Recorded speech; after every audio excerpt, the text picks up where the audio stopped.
fuel options. Now, our next story is not so much hard news, but soft with a chewy centre. At a time when local manufacturing is under pressure, there's one operation marking a historic milestone.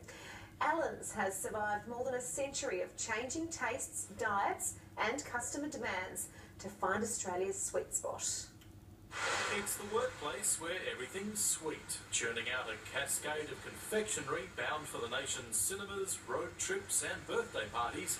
2 billion a year. Something like Killer Pythons or even our Chicos wouldn't actually be produced anywhere else in the world. Now part of Nestle, Allen's started in Melbourne 125 years ago, and they do make them like they used to.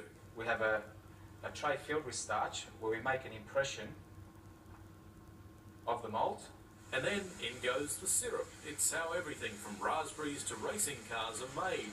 Moulded, cleaned, polished, checked by a high-speed camera. So is what you get in your mixed lollies completely random? Actually, it's not. People tell us which lollies are their favourites, and we design our processes to be able to deliver a consistent mix in each bag of party mix. Could you stop doing that, Paul? No, I don't think I can. It's not all fast food. Jelly beans need time to mature. That'll sit for another 10 to 12 days. Getting to the final product takes a month. And their biggest seller, well, it's these guys. And it's also one of their longest sellers. And that does mean this. Snakes have now been around since 1961. We make about 240 million snakes in a year.